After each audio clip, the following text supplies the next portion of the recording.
সকল প্রিয় ছাত্রছাত্রীরা এডুইনসের আরো একটি ভিডিওতে আপনাকে স্বাগতম। আজকে আমরা দশম শ্রেণীর ভূগোলের প্রথম অধ্যায়ে বহির্জাত প্রক্রিয়া ও তাদের দ্বারা সৃষ্ট ভূমিরূপ চ্যাপ্টারের একটা টপিক নিয়ে আলোচনা করব। টপিকটা হচ্ছে বহির্জাত প্রক্রিয়া।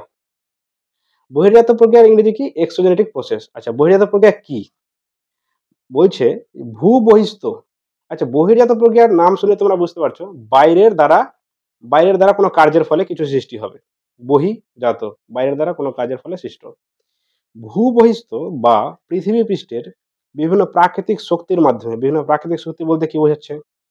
যেমন হিমবাহ, সমুদ্রের প্রবাহ বা বৃষ্টিপাত, আরো বিভিন্ন উষ্ণতা, আর্দ্রতা, এইসব প্রকৃতিজনিত কারণে যান্ত্রিক ও রাসায়নিক পদ্ধতিতে ভূপৃষ্ঠের বিবর্তন ও পরিবর্তন হলো বহির্জাত ভূমিরূপ গঠনকারী প্রক্রিয়া। অর্থাৎ বলতে চাইছে, যখন একটা ভূমিরূপ আছে, ভূপৃষ্ঠের মধ্যে কোনো উঁচু একটা পাহাড় আছে ধরে নিলাম আমি।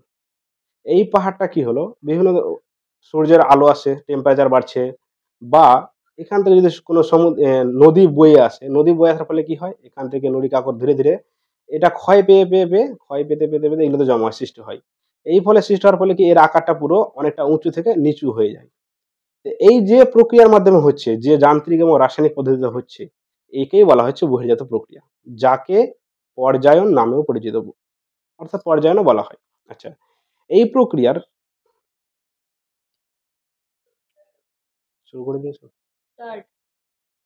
এবার বহির্জাত প্রক্রিয়ার কিছু বৈশিষ্ট্য নিয়ে আলোচনা করা যাক। বৈশিষ্ট্য কি বলছে? এই প্রক্রিয়া ভূত্বকের উপপৃষ্ঠে অত্যন্ত ধীরে কাজ করে। অর্থাৎ ধীরে কাজ বলতে, এই প্রক্রিয়াটা একদিন বা 2 দিন বা 1 মাস বা 2-1 বছর হয় না, শত শত বছর, লক্ষ লক্ষ বছর বা কোটি কোটি বছর ধরে চলতে থাকে। ফলে ওই জন্য তাই বলা হয়েছে খুব ধীরে কাজ করে এই প্রক্রিয়া। আচ্ছা, এই প্রক্রিয়ার দ্বারা নগ্নীভবন কথা হচ্ছে ক্ষয়। যে এই যে আমরা দেখেছিলাম ভূপৃষ্ঠগুলো ক্ষয়ে ক্ষয়ে আসছে, এই ক্ষয়কে নগ্নীভবন বলা হয়। নগ্নীভবন ক্রিয়ার ফলে উঁচু স্থান নিচু হয়।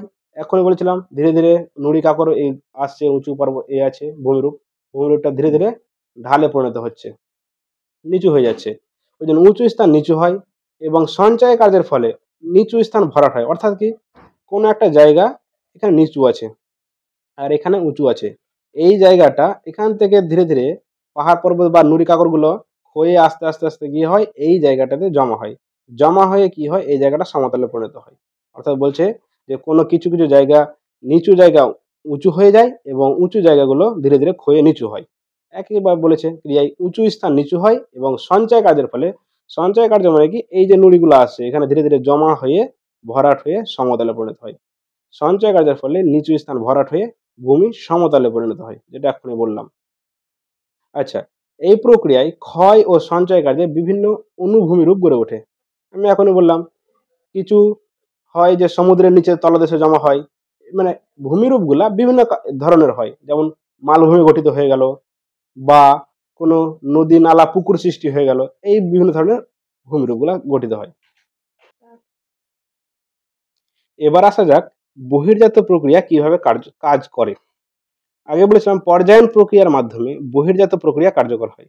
আগে বলেছিলাম বহির্জাত পর্যায়টাকেই বলা হচ্ছে পর্যায়ন প্রক্রিয়া। যেমন অসমতল ও বন্ধুর কথার অর্থ হচ্ছে উঁচু নিচু, এবড়ো খেবড়ো বা উঁচু নিচু। অসমতল ও বন্ধুর ভূমি ক্ষয় সীমার সাপেক্ষে ক্ষয়, বহন কথার অর্থ কি, বয়ে যে আসছে, এই যে ক্ষয় ক্ষয় হলো, ক্ষয় হওয়ার পরে যখন বয়ে আসছে ধীরে ধীরে নিচে নামছে ভূমিরূপটা, তাকে বলা হচ্ছে বহন। এক জায়গা থেকে অন্য জায়গায় ট্রান্সফার হচ্ছে, যেটাকে বলা হচ্ছে বহন। ও সঞ্চয়ের ফলে যখন ট্রান্সফার হয়ে আসছে এক জায়গা থেকে অন্য জায়গায়, এসে এক জায়গাতে জমা হবে, এই যে জমা হচ্ছে সঞ্চয়ের মাধ্যমে সমতলে পরিণত হলো। আমি কি বলেছিলাম, উঁচু মালভূমির মতো আছে, ধীরে ধীরে ক্ষয় পেয়ে পেয়ে পেয়ে পেয়ে ধীরে ধীরে নিচে এসে এই ঢালু জায়গায় এক জায়গায় জমা হচ্ছে। এই জমা হওয়ার ফলে কি হয়, এই ভূমিটাকে সমতল হচ্ছে। সমতলে পরিণত হলে তাকে বলা হয় পর্যায়ন। আগে আলোচনা করেছিলাম, একই জিনিস লেখা আছে।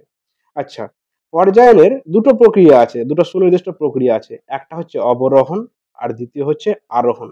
এবার আসা যাক অবরোহণ জিনিসটা কি জিনিস। আচ্ছা, অবরোহণ হলো, আমি একটা ছবি আঁকি, এটা একটা উচ্চভূমি, এটা একটা উচ্চভূমি, এটা একটা উচ্চভূমি।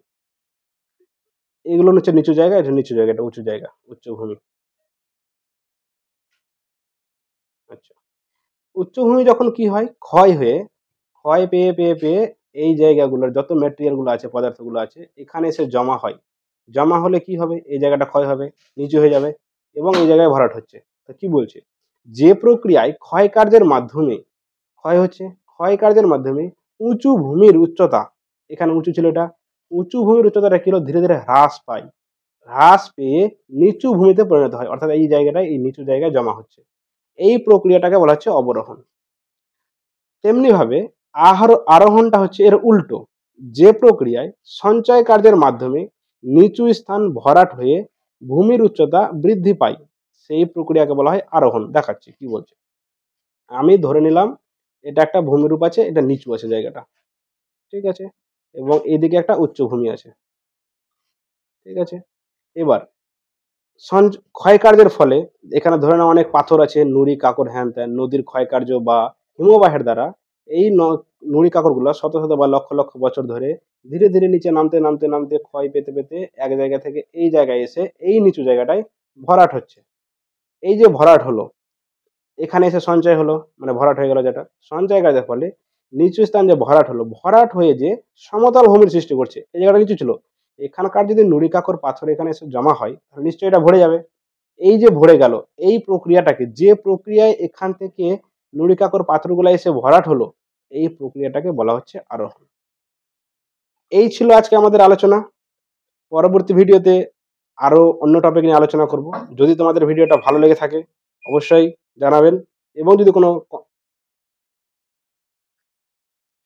এই ছিল আজকে আমাদের আলোচনা, এবং ভিডিওটি কেমন লাগলো তোমরা অবশ্যই জানাবে, এবং আরো এরকম শিক্ষামূলক ভিডিও পেতে আমাদের ইউটিউব চ্যানেলটিকে সাবস্ক্রাইব করবেন এবং ফেসবুক পেজটিকে লাইক এবং ফলো করবেন। Thank you.